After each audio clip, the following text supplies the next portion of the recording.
Hi, this is a quick video to show how I've added bike hire to the system, and I'll just very briefly show you how I've done that. I had to add special rate types to do that, but more of that a little bit later. So at the supplier, I created a new transport supplier, and the transport supplier here is Velos, and so what I did was I just basically created a very simple supplier with the name and whatever on it, and in the services I added the three different types of bikes: the classic, the tandem and the electric. Okay, and then when I went to the rates, I set up for each of the types of bikes. So I set up the 6-day plus rate, a 3 to 5 day rate, a 2-day rate and a 1-day rate. Okay, so I did that when I was adding the rates onto the actual supplier. So it's quite easy. If you want to just see these in isolation, you can actually use filters up here, just that little button there, the filters. And say if you wanted to just see the tandems only, tandem, and just filter by tandem, and that lets you see the rates. You can sort them. You might want to go by 1 day, 2 days, 3 days, whatever. So you can see I put them all in at the same cost, but I put in a different sell price for each of them. So the 1-day rate for tandem, for instance, is 45. The 2-day rate is 32.50. The 3 to 5 day is 25, and the 6-day plus is 22.50. And of course, all of these rates are per day, and that's very, very important to remember that. Okay, so you can clearly see what the rates are there. And I'll show you then a little bit later on how I added the rate types in the system. Now, you won't have access to that until you get to your own system up and running, because the rate types are well, they're very important to the system, so we don't let people get in there and start editing them and so on. Anyway, so that's my supplier.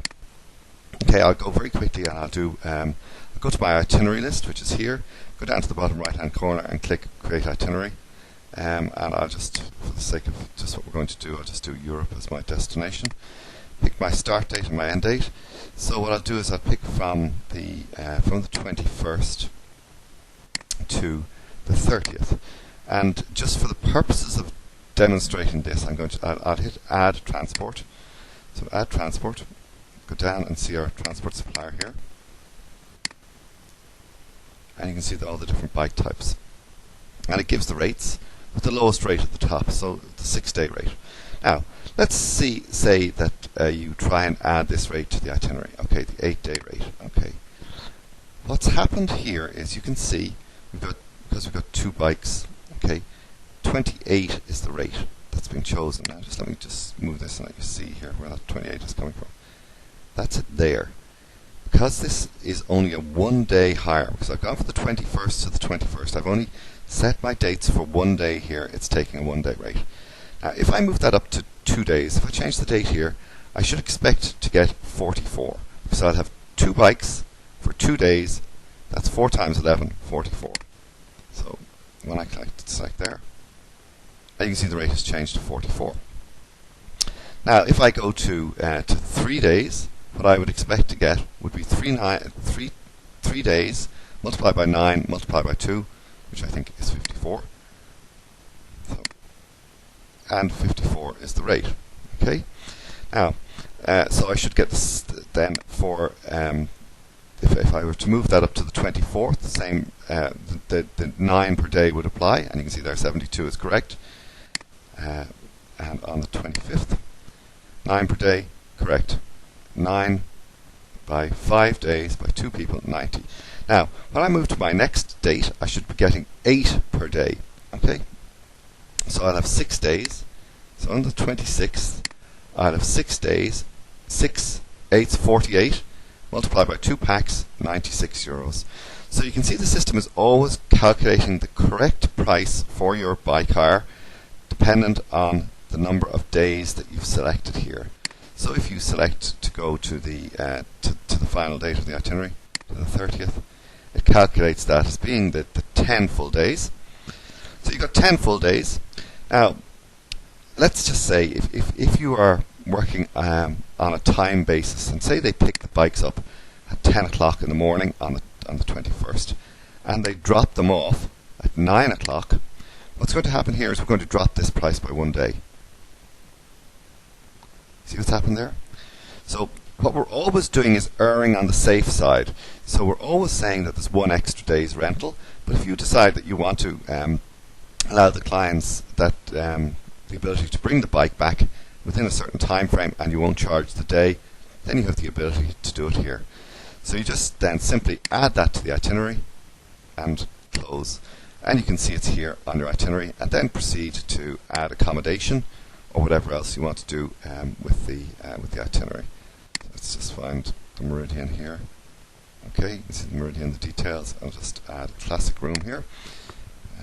And again, now in accommodation it always sets the dates to the start date and end date. Transport sets it to only 1 day. But anyway, that's another day's work. So we'll just add that.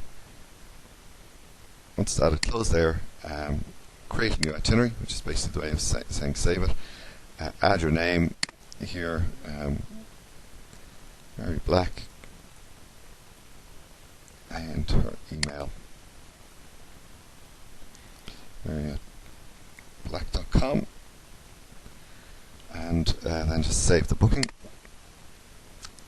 Save the booking, and then you can go from there to produce. What it's doing in the background here is producing the documents, preparing all of the purchase invoices, the sales invoices, that type of thing. And it takes about 15 seconds to do that. It's got all the documents prepared, and then you can see along the tabs here different bits and pieces that you want from there. Okay, just your. I didn't add your logo, of course, because this is just in general use. So that's basically it there on that. Now I'm very quickly going to show you where I added these rate tabs. In the administration panel, in the rate types tab here, rate types, you can see there's all the different types of tabs: agents, currencies, service types, departments, rate types. So rate types here, and what I've done is I've created these special rates here. Okay, so they're the rates that I've actually created. So that's how it's done, and it will work for you. I added those into the transport supplier. It would also work if you added bikes into other supplier. It won't work in activities, so it only works in other or transport. Okay, so they're the two types that you'd have to use for your bike hire: other or transport. Okay, that's it, and hopefully this video will have been some use to you.